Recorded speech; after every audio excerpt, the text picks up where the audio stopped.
Selamat siang Pak Menteri, saya dari Asosiasi Pak Produsen Peralatan Listrik Indonesia. Jadi kami ini yang memproduksi seluruh peralatan listrik tapi bukan elektronik Pak. Kita ini khusus untuk di proyek-proyek listrikan seperti transformator, terus untuk di gardu induk dan lain sebagainya. Gitu, kalau Pak. di TB harus kuat lah. Betul Pak, betul sekali, harus kuat. Ya Pak. Oke, bisa tolong next.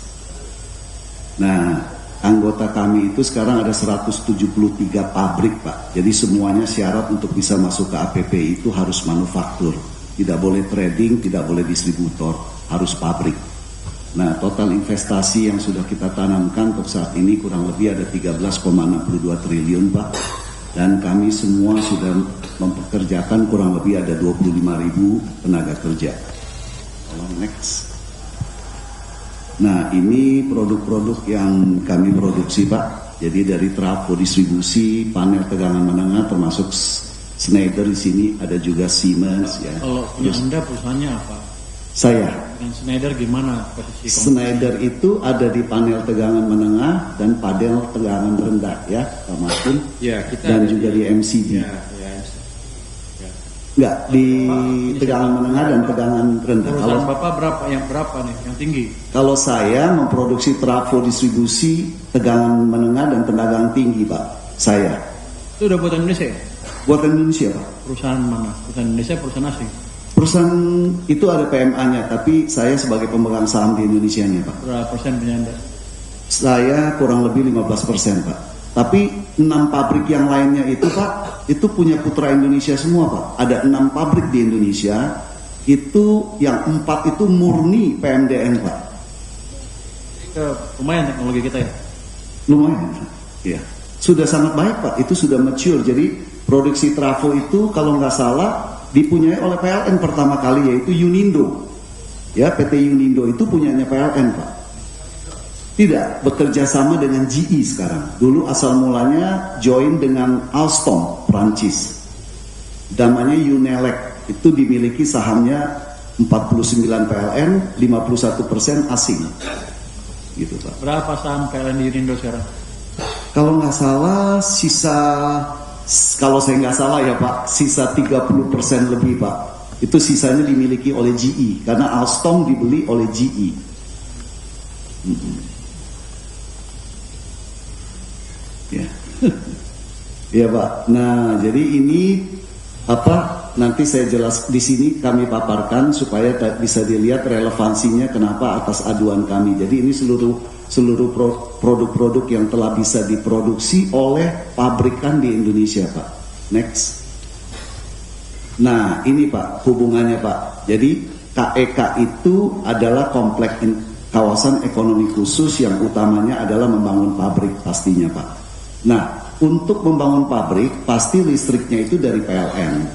Jadi produk yang kami produksi tadi itu dari jaringan PLN hingga ke pabrik sampai di depan ya Pak, sampai KWH meternya itu sudah bisa diproduksi seluruhnya oleh pabrik di Indonesia. Nah, bahkan dari dalam pabrik masuk ke mesin-mesin pun itu juga sudah bisa diproduksi oleh pabrik-pabrik di Indonesia. Begitu Pak. Next. EV charging juga bisa tadi kan? EV charging untuk saat ini tidak diproduksi di Indonesia, hanya assembly Pak. Saat ini. Nah, ini lokal konten atau TKDN, Bapak bisa lihat di situ trafo sudah mencapai dari 30 sampai 60%, ada 17 pabrik. Meter Pak, meter-meter yang di rumah itu, yang dipasang di rumah-rumah, itu TKDN-nya sudah sampai 65%, ada 10 pabrik. Terus generator motor listrik itu sampai 50%, ada 2 pabrik. Nah, paling banyak memang panel Pak. Memang karena kebutuhan untuk listrik itu paling banyak panel. Itu ada 92 pabrik. Jadi rata-rata memang TKDN-nya itu sudah tinggi Pak, dan memang sudah bisa diproduksi di Indonesia. Next. Nah, jadi ini Pak yang kami dapat bahwa realisasi investasi di KEK itu ada 82,6 triliun. Tetapi memang yang menjadi keluhan kami saat ini adalah kami tidak mendapatkan porsi yang cukup 82 itu untuk total atau untuk peralatan listrik? Enggak, untuk total Pak. Untuk total 2025. Tetapi kan untuk pembangunan itu pasti yang akan memakan biaya itu adalah tanah, gedung, dan pasti listrik Pak. Nah, disitulah kami tidak mendapatkan porsi yang cukup karena ada beberapa aturan di dalam KEK itu yang menyebabkan produk kami secara harga mungkin tidak bersaing dengan produk impor. Apa aturannya dan berapa persen harganya lebih tinggi? Nah, coba silakan Pak Martin yang mengalami sendiri. Next slide-nya. Ya mungkin ini ambil ke menuju ke slide-nya Pak. Ini hasil survei di anggota kita. Jadi 75% itu mereka basically tidak bisa partisipasi gitu ya, hanya sedikit sekali yang bisa partisipasi di KEK. Dan yang pernah mensuplai itu hanya di 3 lokasi Pak, Semangke, Gresik, dan Batam. Ini kan lama semua, berarti yang baru nggak bisa masuk sama sekali. Ya belum Pak. Batam terakhir kapan? Batam, kalau Batam masih sebetulnya masih masuk Pak, cuma memang jumlah kliennya itu jenisnya terbatas Pak. Misalnya kayak perusahaan global juga yang mana itu mungkin ada rekanan dengan kami atau beberapa perusahaan lokal. Jadi tidak banyak secara jumlah maupun variasi customer. Jadi lebih mahal berapa persen? Ini Anda barang sama dibanding yang dipakai orang. Jadi jujur Pak, kalau misalnya kita head to head tanpa fasilitas di KEK pun sebetulnya kita sudah kalah. Kalau mereka melakukan dumping terutama dari negara China ya Pak. Jujur contohnya seperti trafo aja. Kita lihat tadi TKDN kita 60% Pak Menteri. Sedangkan di China itu dia TKDN-nya saja sudah 100%. Kita sebagian komponen ya Pak, itu kita import dari China gitu. Nah, jadi kalau memang kita disuruh beradu head to head, jelas kita kalah. Ditambah dengan adanya keistimewaan di KEK dan juga tidak adanya keistimewaan untuk membantu kita. Kira-kira begitu Pak Menteri. Itu kalau barang yang sama mungkin bisa sampai 15-20% Pak. Oh nggak banyak amat ya? Nggak banyak amat, tapi yang saya pelajari dari teman-teman dari China yang mereka buka pabrik Pak, mereka selalu beralasan bahwa sistem mereka itu adalah sistem maunya dari China. Bahkan asal Pak Menteri tahu, begitu mereka membangun sebuah pabrik, mechanical electrical kontraktornya saja itu dari China Pak. Sehingga otomatis pasti mereka tidak akan membeli produk dalam negeri. Desainnya, konsultannya, semua itu pasti dari China. Kalau case seperti itu, saya hilangkan perbedaan harga pun cuma karena mereka desain satu pabrik dari Cina semua sama teman-teman yang akan datang ke sini kira-kira gitu. Jadi apa yang bisa saya bantu? Jadi kalau misalnya mereka sama-sama buat pabrik ke Indonesia, kami tidak keberatan Pak. Karena berarti mereka juga akan jadi anggota APPI. Tapi yang terjadi adalah mereka impor Pak. Impor barang utuh. Nah, jadi apa yang bisa saya bantu? Nah, silakan Bu Citra. Ya mungkin bisa ke last slide ya. Langsung ke last slide. Langsung di last slide-nya. Bintang Anda apa sebetulnya? Ya mungkin bisa ke last slide. Ya, jadi ini Pak yang kita minta dukungan.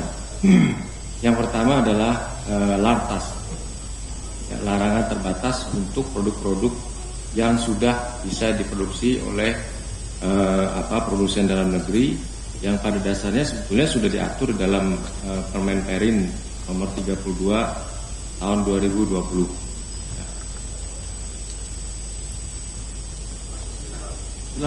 Sila, Bea Cukai. Betul itu, seperti itu. Ada aturan seperti itu. Betul Pak Menteri, ada peraturan pemerintah yang mengecualikan ini berdasarkan atas untuk memasukkan ke KEK. Ini termasuk KEK juga. Industrian. Ada aturan seperti itu.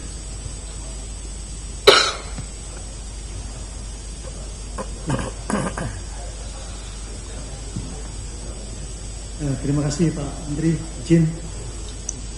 Sekalian memang ini kan dari MK 176 Pak Menteri.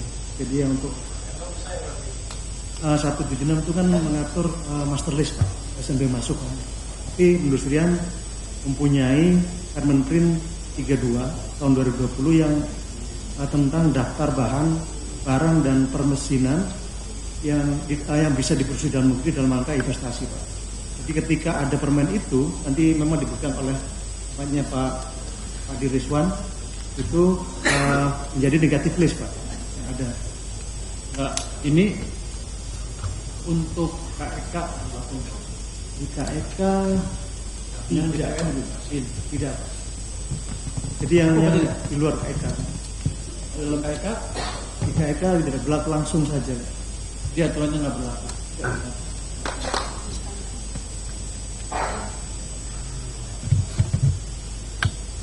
Iya, mungkin administrator. Iya enggak? KEK siapa? Pak Ellen, lu bikin susah lu. Pak Ellen, lu kan yang bikin, Pak Ellen yang bikin aturan. Itu gimana kalau gitu? Kenapa Anda buat aturan yang membuat peraturan Menperin ini enggak berjalan di KEK? Izin Pak Menteri, kami mungkin nanti butuh waktu untuk mempelajari lagi. Ya, tapi sebetulnya kan cepat, jangan lama.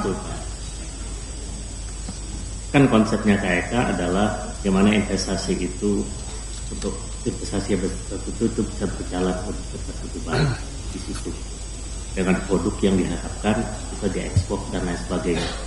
Nah di KEK itu memang di PP-nya yang latas itu hanya K3L sih kami Pak. Di K3L itu yang untuk kesehatan, keamanan, lingkungan, pertahanan, 3 itu aja. Nah dulu itu memang disesuaikan dengan kebutuhan nanti yang akan ditetapkan master list-nya. Nah, master list ini yang mungkin nanti yang boleh barang-barang yang boleh masuk dan barang-barang yang tidak boleh masuk kira-kira begitu. Nah, itu. Kami coba lihat lagi nanti yang untuk penggunaan produksi dalam negeri yang mana yang tidak di dalam KEK. Siapa?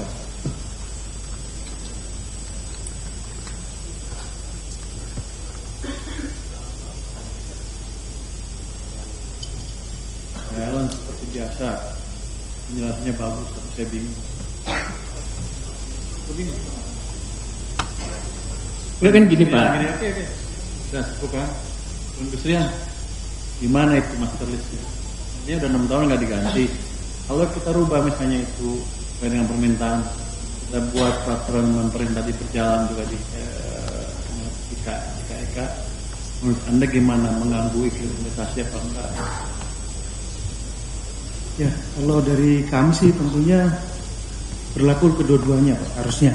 Misalnya selama ini kan, soalnya kan itu kan kalau di kita kan ketika di BKPM tadi tidak ada di permen kami Pak, permen 32 kan lolos semua jadi positif Pak. Tapi kalau mesin-mesin yang ada berarti negatif list perlu asesmen Pak, karena asesmennya itu karena belum ada di dalam negeri, kemudian di dalam negeri jumlahnya tidak mencukupi, dan satu lagi verifikasinya tidak memenuhi, artinya berbeda spek, yaitu yang tadinya misalnya dari permen 32 itu tidak harga mati Pak, jadi bisa saja karena speknya berbeda menjadi positif gitu Pak, tapi ada asesmen Pak, itu yang kita lakukan selama ini. Jadi dengan asesmen ini yang tadi ada tier 1 misalnya pompa, conveyor misalnya kan yang ada, ini termasuk yang panel ini sudah masuk sini Pak, itu nanti akan mengurangi insentif yang ada di BKPM, akan mengurangi ketika kita udah bisa mengurangi insentif yang ada. Tapi di KEK karena masuknya langsung tidak ada asesmen dari kami Pak, jadi memang kami tidak tahu. Ini mesti disinkronkan loh. Kalau mau dukung industri, kalau enggak kan orang nggak akan bangun pabrik di sini. Orangnya semuanya langsung. Lapangan kerja nggak di sini, ciptanya di luar. Harusnya sih di sinkron. BKPM ada ya? Ada deh. Silakan. Oh di situ dulunya. Silakan. Oh mantap. Mohon izin Pak Menteri, terkait fasilitas yang kami keluarkan itu mandat dari Kementerian Keuangan Pak, PMK 176, insentif pemberian fasilitas pembebasan bea masuk barang modal, barang dan bahan, itu dari tahun 2011 Pak, pembebasan bea masuk. Memang pemberian insentif tersebut tidak luput dari lartas. Jadi di dalam klausul surat keputusan kami pun itu dimasukkan Pak.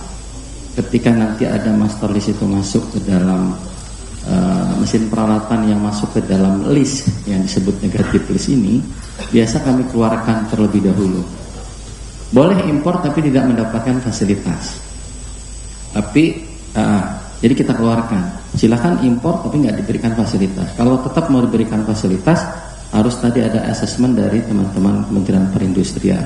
Setelah di asesmen ternyata memang tidak memenuhi tadi baik kualitas, jumlah dan sebagainya, tidak bisa diproduksi di dalam negeri ternyata. Nah barulah. Ada nggak elemen bisa diproduksi dalam negeri di situ? Iya, ada Pak dari teman-teman perindustrian Pak. Itu biar singkat aja, itu sebenarnya dua hal ini. Teman-teman napi ini double hit, kalah dua hal. Satu, waktu di PKK SN-nya di wave, itu Pak. SN standar ini ada di wave. Betul Pak. Ya. Nah, jadi terus kemudian harganya itu waktu dia bangun pabrik terus dapat master list, dapat pembebasan biaya masuk. Jadi waktu dia bangun, setelah dibilang negatif listnya nggak termasuk, maka BKPN akan menerbitkan master list. Ketika dia impor, dia masuk dan itu dibebaskan. Nanti dia masuk langsung dibebaskan, PPN-nya kena S. Tapi itu kan belum ada umum nama SNI kan ya. Jadi kalau gitu bisa direvisi nggak aturannya itu? Dari kita ya, dari siapa? Dari keuangan. Iya Pak. Lu kalau tanya langsung ke BRS atau enggak, belum katanya ya. Nanti kalau perindustrian gimana Pak? Saya kita sampaikan. Kami sih kesetaraan sih Pak, prinsipnya Pak. Kalau dirasa itu memang tidak jalan, harusnya diberlakukan yang sama. Tapi akan nanti permen kami akan kami update Pak. Karena sudah lama ini, dari tahun 2020. Dari sini kita dapatkan surat kan untuk kita kerjakanlah kita tempat kita tempat BKPM. Kayak kita yang bikin. Memang apa Ellen? Bisa apa Ellen? Pak, jadi gini, nanti kita simpannya lagi, karena memang fasilitas tadi sampai pada ini kan PMK-nya ada. Jadi kalau coba lihat di PMK-nya di seperti apa menurut teman-teman? Enggak, PMK-nya bisa dibuka. PMK-nya kita rubah misalkan rubutnya gampang. Bisa.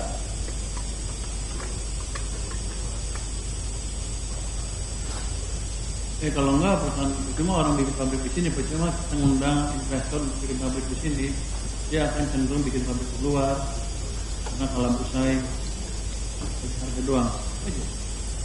Nanti kalau itu diterapkan, ya dia dibuat negatif itu tidak bisa masuk.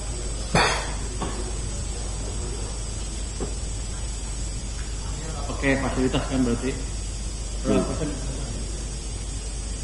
Berapa?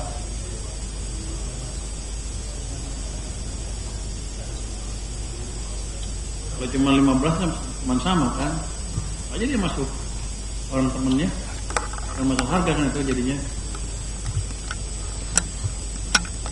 Mana strateginya kalau gitu? Kalau nggak ada dalam negeri kali ya, perbedaan harga berapa bu? Ya kan gampang. Saya bilang harus pakai dalam negeri kecuali bedanya 30%, dia akan turunkan 30% di sana. Kan transfer pricing kan?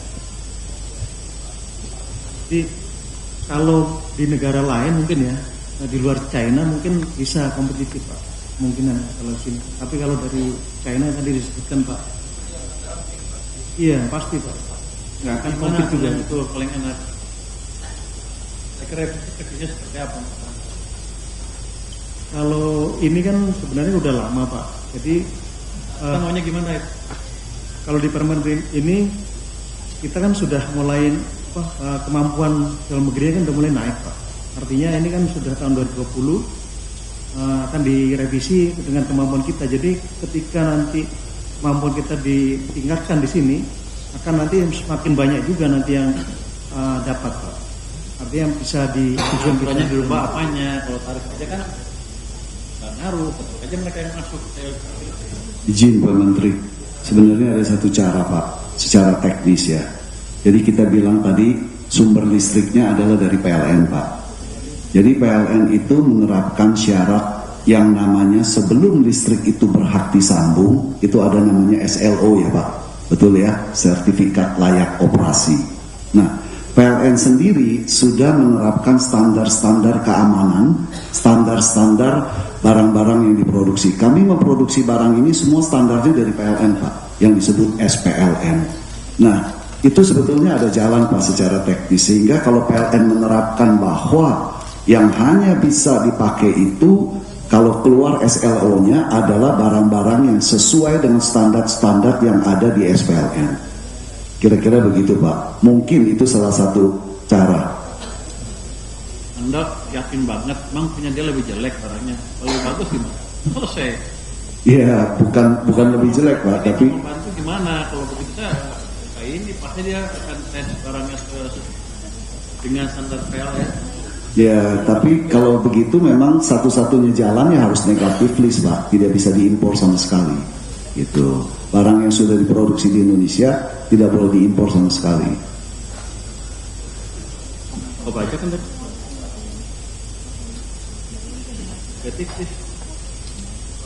Gini Pak, itu ada beberapa nanti yang badan usaha di KK. Misalnya dia report bangun smelter yang di Gresik itu kan paket Pak, ya dengan institusi yang lain kan punya standarnya sendiri.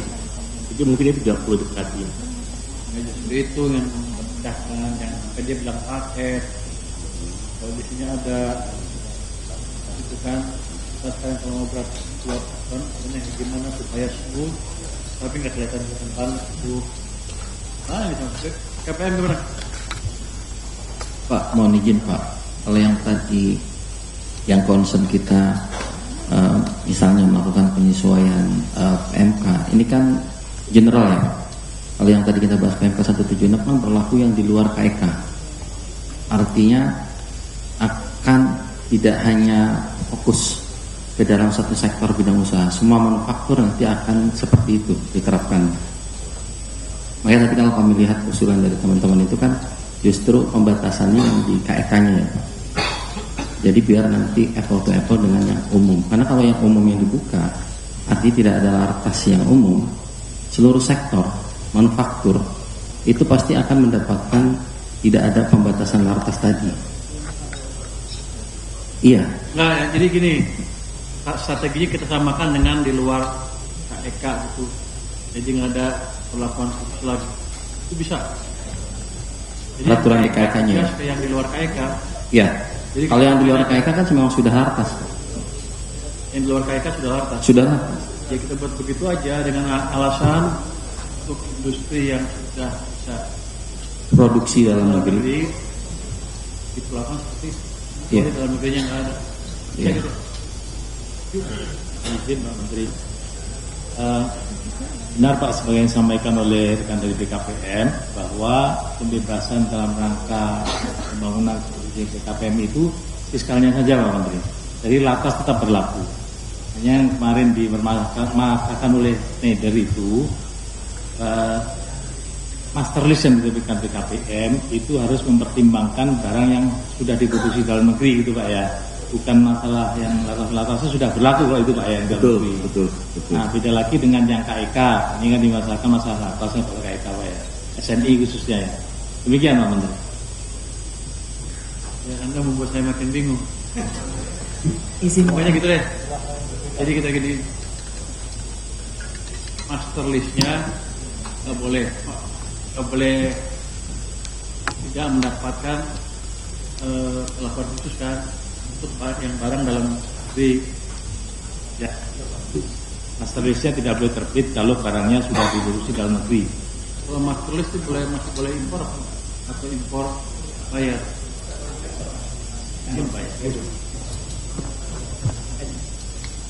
Lu jangan ngarang-ngarang, udah betul tadi dia. Coba Anda bilang bahasanya gimana tadi?